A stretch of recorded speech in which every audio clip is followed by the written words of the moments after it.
کبھی کبھی ماں کی خدمت کرنے والا وہاں تک پہنچتا ہے جہاں غاروں میں عبادت کرنے والا نہیں پہنچتا. ایک کتاب ہے میں نے برسوں پہلے پڑھی تھی، اس کا نام ہے عشق رسول. اس کے مصنف ہے صوفی اکرم صاحب علیہ رحمہ. اس میں انہوں نے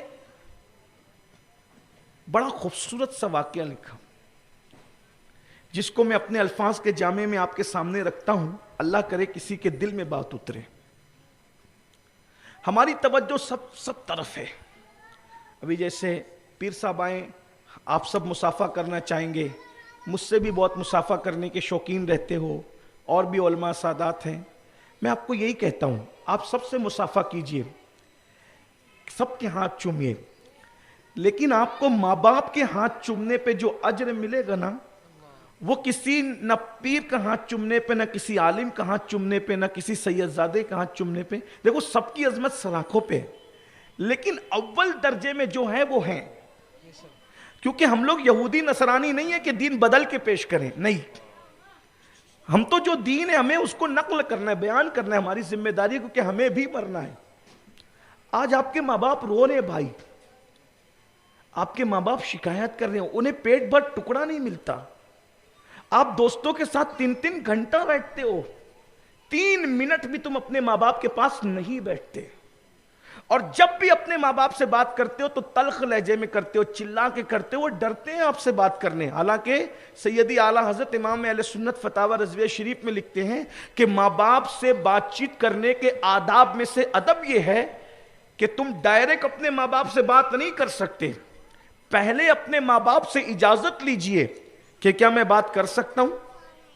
چیک کریں نا، بہت آپ ٹھیکیدار بنے جنت کے، کیا اس طرح کبھی آپ نے کیا؟ ہم نے کیا کبھی؟ آپ سے بات کر سکتا ہوں. اور اگر وہ کہیں کہ ہاں ہم سے بات کر سکتے ہو تو پھر لکھتے ہیں کہ کیسے بات کریں. ایک غلام اپنے آقا سے کیسے ادب سے بات کرتا ہے، پھر ویسے بات کرو، آواز نیچی ہو. کیونکہ اگر ماں باپ سے بات کرتے وقت آواز اونچی ہو گئی تو اللہ تمہاری نیکیوں کو برباد کر دے گا. یہ بات میں نے صرف 2 جگہ کے لیے پڑھی ہے. ایک نبی کی بارگاہ میں آواز اونچی ہونے پر اعمال برباد ہوتے ہیں، یہ قرآن نے کہا. اللہ پاک ارشاد فرماتا ہے لا ترفعوا اصواتکم فوق صوت النبی، میرے نبی کی آواز پر اپنی آواز کو اونچی مت کرنا ورنہ اعمال برباد ہو جائیں گے. اور دوسری چیز جو میرے پڑھنے میں آئی، میں تو ایک طالب علم بہت پڑھا لکھا نہیں، کہ حدیث میں یہ آیا کہ ماں باپ سے آواز اونچی ہونے پر بھی اعمال برباد ہوتے ہیں. اور خوبصورت بات یاد آئی، وہ جو بات صوفی اکرم صاحب والی ہے وہ بھی تھوڑا رک کے کہوں گا، لیکن یہی کہہ لوں پہلے. یہ حدیث بڑی خوبصورت ہے کیونکہ اس کو بیان کیا غریب نواز نے، اور انہوں نے سنا خواجہ عثمان ہرونی سے، اور انہوں نے سنا حضرت خواجہ شریف زندنی سے. اسی طریقے سے اس کی سند ایسے اوپر جا کر مولا علی سے ہوتی ہوئی رسول اللہ تک پہنچتی ہے. یعنی یہ اس کی سند ہے.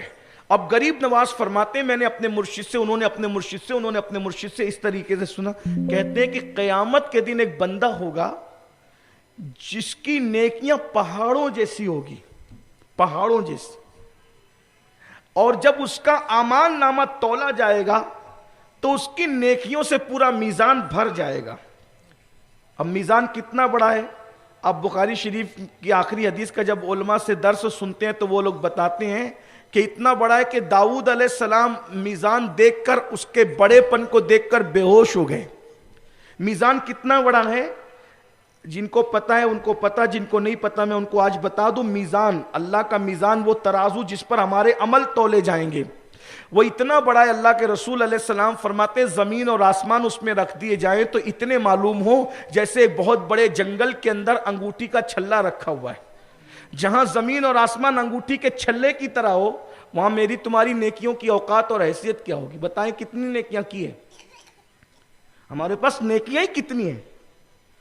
مگر مایوس نہیں ہونا، جس نبی نے میزان بتایا، میزان بھرنے کا طریقہ بھی بتایا. فرمایا جو سبحان اللہ کہہ دے اللہ اس کو آدھا میزان بھر کرنے کی عطا فرماتا ہے، اور سبحان اللہ و بحمدہ کہہ دے تو اللہ اس کو پورا میزان بھر کرنے کی عطا کرتا ہے. ایک بار سبحان اللہ و بحمدہ کہہ دیا تو پورا میزان بھر کے نیکی مل گئی. اب بعد میں دوبارہ کہے گا تو پھر دیکھیے کیا کیا ہوتا ہے. سبحان اللہ. دیکھ رہے ہیں یہ ہمارے نبی کا کرم ہے. وہ تو نہایت سستا سودا بیچ رہے ہیں جنت کا, ہم مفلس کیا مول چکائیں اپنا ہاتھ ہی خالی ہے. جو دن میں 100 مرتبہ پڑھے سبحان اللہ و بحمدہ سبحان اللہ العظیم, آقا علیہ السلام فرماتے ہیں اگر سمندر کے جھانک کے برابر بھی اس کے گناہ ہو تو اللہ اس کی مغفرت کر دیتا ہے, اور اس کو وہاں سے روزی عطا کرتے ہیں جہاں اس کا گمان بھی نہیں جاتا. بہت سارے لوگ کہتے ہیں حضرت روزی میں برکت کے لیے تعویذ دیجئے. سارے تعویذ تو رسول اللہ دے چکے ہیں, اب آپ کو کس کے تعویذ کا انتظار ہے؟ آپ کے گھر میں رکھا ہوا ہے سب کچھ, عمل تو کرو نا. ڈاکٹر کی دوائیاں جیب میں لے کے پھرنے والا کبھی شفا پا سکتا ہے؟ نہیں, اس کو کھانا پڑے گا, پریکٹیکل میں آنا پڑے گا. تو حضور تو فرما رہے یہ جو سبحان اللہ و بحمدہ سبحان اللہ العظیم ہے, آقا فرماتے ہیں صبح کے وقت فرشتے جو روزی بانٹنے نکلتے ہیں تو وہ یہی تسبیح پڑھتے پڑھتے روزی بانٹتے ہیں, اور جو یہ تسبیح پڑھتا ہے وہ روزی کے لیے کبھی محروم نہیں رہتا. بہرحال تو سرکار غریب نواز فرماتے ہیں کہ حدیث پاک میں آیا ہے کہ ایک بندہ ہوگا اس کی نیکیاں پہاڑوں جیسی ہوگی اور میزان بھر جائے گا اس کی نیکیوں سے, اور نیکیوں کا پڑھنا بھاری ہو جائے گا. یہ بھی بتا دوں کہ جو میزان ہے نا, اللہ کا جو ترازو ہے, دنیا کا ترازو اس کے الٹ ہے. یہاں جو چیز بھاری ہوتی ہے وہ نیچے کی طرف آتی ہے, اللہ کے ترازو میں جو بھاری ہوگی وہ اوپر کی طرف جائے گی کیونکہ وہ نور کی ہوگی. ہاں یہ بھی یاد ہے, جو بھاری پڑھنا ہوگا وہ اوپر جائے گا اور جو ہلکا پڑھنا ہوگا وہ نیچے آئے گا, اور بہت بڑا ترازو ہے وہ. سبحان اللہ. یہ بھی ایک بات ہے. اللہ کے رسول علیہ السلام سے پوچھا گیا یا رسول اللہ ہم آپ کو کہاں تلاش کریں؟ مجھے قیامت میں 3 جگہ تلاش کرنا, یا میں میزان پہ رہوں گا ترازو, یا پلسرات پہ رہوں گا, یا پھر میں حوض کوثر پہ رہوں گا. 3 جگہ میں سے مجھے کہیں بھی تلاش کرنا. حوض کوثر پہ کیا کر رہے ہوں گے؟ کہ پیاسوں کو کوثر پلا رہا ہوں گا. کیا مزہ آئے گا اس دن. پینے والے غلام ہوں گے, پلانے والے آقا ہوں گے. اپنے گورے گورے نرم و نرم خوبصورت ہاتھوں سے حضور پلائیں گے اور پیتے جائیں گے. اور پھر حوض کوثر پہ صرف حضور نہیں ہوں گے, اللہ کے رسول فرماتے ہیں حوض کوثر کے 4 کونے ہوں گے. ایک پر ابو بکر ہوں گے, ایک پر عمر ہوں گے, ایک پر عثمان ہوں گے, ایک پر علی ہوں گے. اور فرمایا جو ابو بکر کا دشمن ہوگا علی اس کو نہیں پلائیں گے, اور جو علی کا دشمن ہوگا ابو بکر اس کو نہیں پلائیں گے. یعنی کہ نہ ادھر والوں کی ادھر جمنی ہے, نہ ادھر والوں کی جمنی ہے. ہمارا ہی بیڑا پار ہے, اہل سنت کا ہے بیڑا پار. اصحاب حضور نجم ہے اور ناؤ ہے, اطرت رسول اللہ کی, اللہ اکبر. بلکہ ہم تو یہ کہتے ہیں ہاتھوں سے 4 یار کے ہم کو ملیں گے 4 جام, دستے حسن حسین سے اور ملیں گے جام 2. اس لیے صحابہ کو ہی مانو, اہل بیت کو ہی مانو. اپنے دماغ نہ چلاؤ, اپنا دماغ نہ چلاؤ. ہم دونوں کو مانتے ہیں کیونکہ یہ بھی حضور والے ہیں, یہ بھی حضور والے ہیں. اور ہمیں کیا حق ہے فرق کرنے کا؟ ہمارا تو عقیدہ یہ ہے حضور کی گلی میں اگر کتا بھی بیٹھے تو ہمارا مسلک یہ کہتا ہے اس سے بھی پیار کیا جائے. حضور کے یاروں کی بات تو بہت بڑی ہے, حضور کے پیاروں کی بات تو بہت بڑی ہے. ہمیں تو درس دیا جاتا ہے رضا کسی سگے طیبہ کے پاؤں بھی چومے, تم اور آہ کے کتنا دماغ لے کے چلے. اس لیے بہت خیال رکھیے تم. اور پھر میزان پہ کیا کریں گے؟ اگر امت کی نیکی کم پڑے گی تو حضور اپنی طرف سے نیکی بڑھا کر اپنی نیکی ہماری نیکی میں ملا کر پلڑا بھاری کرائیں. اب حضور کی نیکی جب اپنی نیکی میں ملے گی تو سوچئے پلڑا کتنا بھاری ہوگا. سبحان اللہ, کیسا کرم ہوگا. اور جب پلسرات ہوگی تو لوگ پلسرات سے گزریں گے تو حضور ہاتھوں کو پکڑ کر غلاموں کو پلسرات سے گزار رہے. تو اس وقت تو غلام تمنا کرے گا فاصلہ اور لمبا ہو جائے. کیوں؟ کیونکہ فاصلہ جتنا لمبا ہوگا اتنی دیر تک کے یار کے ہاتھ میں ہمارا ہاتھ ہوگا. پھر وہ بھی مزے کی. محشر میں بھی محشر ہے کہ کس قدر حضور کے غلاموں کی اس دن شان ہوگی. تو بہرحال غریب نواز فرماتے ہیں کہ پہاڑوں جیسی نیکیاں اور میزان بھر گیا. بس اب جس کا میزان بھرا وہ دل میں سوچتا ہوگا تیرا حکم ہے تو میں جہنم میں جاتا ہوں, لیکن مجھے یہ تو بتایا جائے کہ اس چھوٹے سے کاغذ کے ٹکڑے پہ لکھا کیا تھا جس نے میری ساری زندگی کی نیکی ضائع کر دی.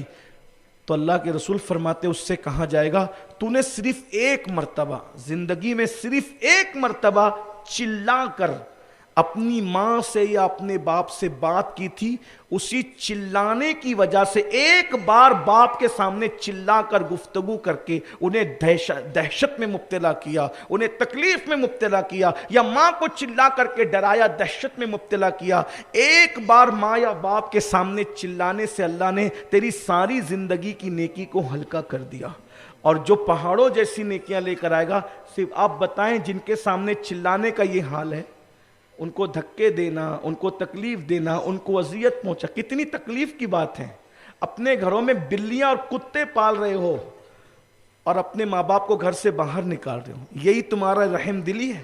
کتوں کو بستر میں لے کے سوتے ہو، بلیوں کو بستر میں لے کے سوتے ہو، اور ماں باپ کی کھٹیا باہر لگا کر کے رکھی۔ غور تو کیجئے مسلمانوں، ہم دین سے کتنے دور ہو گئے۔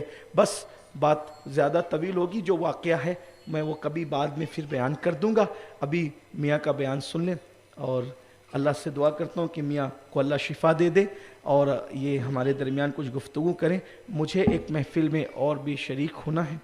آپ جانتے ہیں کہ جمعہ کا دن مرکزی اجتماع کا دن ہوتا ہے، ہفتہ واری اجتماع کا دن ہوتا ہے، تو عام طور پہ میں جمعہ کے دن عام طور پہ اب نہیں دیتا ہوں کہیں جانے کے لیے، لیکن کچھ ایسے لوگ ہوتے ہیں کہ جن کی بات نہیں کاٹی جا سکتی۔ ہمارے یہ بلال ہیں، بڑی محبت کرتے ہیں، ہم سے بچپنے سے جڑے ہیں۔ انہوں نے کہا تھا کہ میاں صاحب آ رہے ہیں، اب بلال کہے اور اس کے بعد پھر ہمارے مخدوم زادے آئیں تو پھر ہمیں آنا چاہیے، اس لیے کہ ہم چہرے نہیں دیکھتے، ہم تو مخدوم کی چوکھٹ دیکھتے ہیں۔ ہمارا مخدوم، ہمارے مرشید مخدوم اشرف جہانگیر سمنانی، ولایت کی دنیا میں خدا نے وہ مقام ان کو عطا فرمایا ہے کہ آپ نے خود کہا، اللہ نے میری چوکھٹ کو وہ مقام عطا کر دیا کہ اگر کوئی میری چوکھٹ پہ آ جائے تو اللہ اس کی بدبختی کا خاتمہ کر دے، اس کی بدبخت۔ تو جس کی چوکھٹ پہ جانے سے بدبختی ختم ہو جائے تو پھر ان کی آل کے آنے سے پھر بدبختی کہاں رہے گی؟ اور پھر یہ جو لوگ ہیں مخدوم صاحب کے جو خاندان، چونکہ مخدوم صاحب نے تو شادی نہیں کی، اس لیے کچھ لوگ پھدکتے رہتے ہیں کہ مخدوم صاحب نے شادی نہیں کی تو یہ اولاد آئی کدھر سے؟ تو یہ اولاد جو ہے مانوی اولاد ہیں۔ حضرت عبدالرزاق نور العین رحمت اللہ علیہ جو آپ کے جو ہے وہ مانوی فرزند تھے، یعنی آپ نے ان کو گود لیا تھا، یہ آپ کی بہن کے بیٹے بھانجے تھے، اور میں سمجھتا ہوں کہ اس میں بھی بڑا کرم ہے کہ سرکار عبدالرزاق نور العین جیلانی ہے، غوث پاک کے شہزادے ہیں۔ دیکھیں کیا بات ہے مخدوم کے شہزادوں کی، کہ جہاں محبوب سبحانی اور محبوب یزدانی دونوں کی نسبت جمع ہوتی ہیں، پھر وہاں کی چونچویں سادات جو ہے وہ ہمیں نظر آتے ہیں۔